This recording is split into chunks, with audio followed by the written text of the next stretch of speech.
Hello, everybody, and welcome to the Epilogue of Book 1 of the Royal Ranger series, A New Beginning. Let's get into it. 6 months later, Gillen folded the parchment and placed it back in a leather folder. He looked up at the assembled faces, the sea of gray and green cloaks that surrounded him. There was an eagerness about them all, he could see. The gathering was nearly over for this year, and it was almost time for the feasting and tale-telling and singing that would mark the end of the assembly. "That's just about all the appointments and promotions for this year," he said, and an expectant buzz ran through the assembled rangers. "But before we get to the feasting," he indicated the long tables set out under the trees, laden with food and drink, "there is one more item of business." Another buzz ran through the group. This one not quite so expectant. It had more of a sense of "what now" about it. He held up his hands apologetically. "It's only going to take a few minutes," he said. "Then you can all get busy stuffing yourself with too much food." A small ripple of amusement ran through them, and they settled back. They knew Gillen wasn't one of those speakers who would say, "I'll keep this short," and then drone on for an hour or more. "And it has to do with the reason why our two honored guests are with us here today," he added, nodding in the direction of Cassandra and Horace, seated at the front of the group. That caused a stir of interest. The assembled rangers had wondered why the crowned princess and the champion knight of the realm had arrived earlier that morning for the final day of the gathering. It was highly unusual for outsiders to be included, even royal outsiders. Heads turned to study the couple. Cassandra smiled graciously. Horace flushed and lowered his head. He still wasn't at home with public appearances. "As you know," Gillen went on, "when the Corps takes on an apprentice, that title is given as a courtesy until the satisfactory completion of the first 12 months of training. At that point, the Bronze Oak Leaf is awarded, and the title Ranger's Apprentice becomes official." They nodded. They all knew that.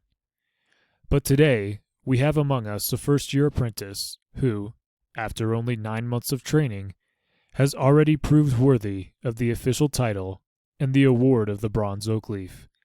She is also, coincidentally, our first female recruit, and has proved that the right girl is more than capable of serving in our corps and carrying out all the duties expected of a ranger." Now, that got a reaction. Most of them had heard rumors that a girl had been recruited, although they had no idea who had been appointed as her mentor. Gillen and Halt had decided that it might be best not to let out information about Maddie, in case the experiment didn't work. Some of the rangers seated at the rear of the audience stood and peered around, hoping to get a first view of the female ranger. But of course, Maddie was sitting with her cowl up and was indistinguishable from all the other cowled figures around her.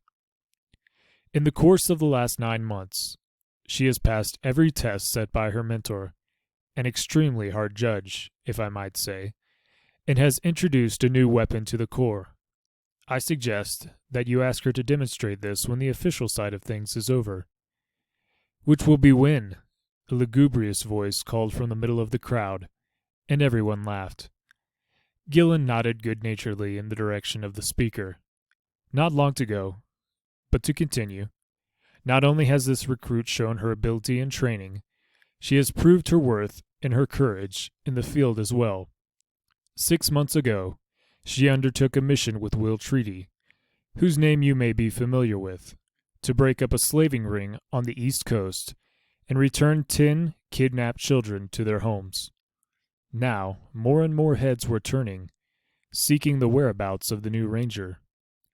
And in the process," Gillen continued, "she saved Will's life, something that has been done by very few people in the past." He nodded toward a silver-haired figure in the third row. "Halt is one of those, of course, and the other two are the girl's parents." He paused dramatically. There was a lot of the ham about Gillen, and they are Princess Cassandra and Sir Horace, the Oakleaf Knight, the Sunrise Warrior, and Champion Knight of the Realm. Now the Rangers were all on their feet, understanding why Cassandra and Horace were present, wanting to see this girl who had done so much in such a short time. Someone in the rear ranks began to clap. Then they were all applauding and shouting out to Gillen, "Let's see her! Where is she?" Gillen smiled and beckoned to Maddie.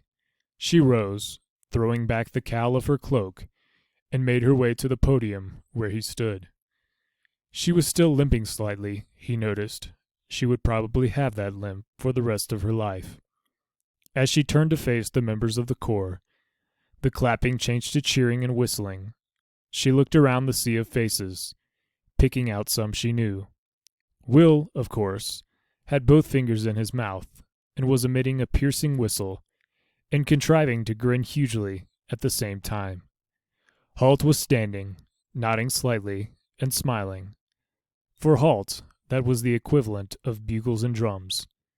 Lady Pauline was also present, a concession to Halt's prestige and position as a senior figure in the corps. She was whistling as well, Maddie saw with surprise. As for her mother and father, they were beaming with pride. Maddie waved coyly to them and was shocked when her mother suddenly leapt to her feet and pumped her fist in the air, emitting a cry that sounded something like, "Woo, woo, woo!" Horace stared at his wife, somewhat nonplussed.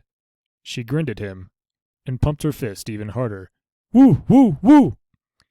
"Congratulations, Maddie. How does it feel to be a pioneer?" Gillen said softly in her ear. She felt him placing the chain over her head. She reached up and took the bronze oak leaf pendant between finger and thumb, holding it out so she could see it.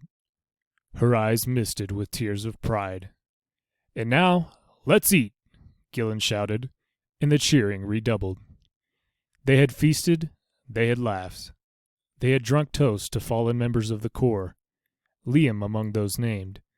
They had sung, concluding with the traditional Ranger song that ended every gathering, "Cabin in the Trees." Maddie joined in on the song, thinking how appropriate it was to the Ranger life, thinking of the little cabin she had shared with Will for the past 9 months. Now she stood in a small circle of those closest to her, Cassandra and Horace, Halt and Pauline, Gillen, and, of course, Will. She kept reaching up and touching the tiny bronze oak leaf around her neck. Gillen and Will understood how she felt. They had shared that sense of disbelief and joy when they had been awarded their oak leaves, bronze and silver. Horace enveloped his daughter in a bear hug. "I'm proud of you," he said. "So proud." There was a catch in his voice, and when he released her, he turned away so that the others wouldn't see him wiping away a tear. She patted his shoulder. Then her mother hugged her as well, but when she released her, Cassandra produced a rolled parchment from within her sleeve. "This is for you," she said, and handed it to Maddie. The new Ranger's apprentice looked at it curiously. It looked very official, she thought. "What is it?" Cassandra smiled at her. "It's your reinstatement. Officially, you are once again a royal princess of Eriluin. You've earned it," she added. Maddie hesitated, looking quickly at Will. He looked away. This was her decision, and he wasn't going to influence her. "Well, that's wonderful, and I'm very grateful. Very grateful indeed. But could it wait a while?" she said. Her mother looked at her confused. "Wait a while? What for? You've proved you're worthy of it. You don't have to do any more. It's time for you to come home." "But I'd rather finish my training as a ranger," Maddie blurted out. Halt and Gillen turned away to hide their grins. Cassandra glared accusingly at Will. "This is your fault," she shouted at him. "I might have known it." She turned back to Maddie. "But that'll be another 4 years," she said, her voice rising in disbelief and anguish. Maddie nodded, chewing her lip nervously. "It'll be over before you know it," she said, "and I'll visit you often." Cassandra, for one of the rare times in her life, was speechless. She looked around the faces of the group. Suddenly, she had a sense of déjà vu as her memory took her back to a day many years ago. She was a young girl, standing on a balcony at Castle Heirluin, Horace beside her, as they watched Will riding away with Halt. He had just chosen life as a ranger over life at the Heirluin royal court.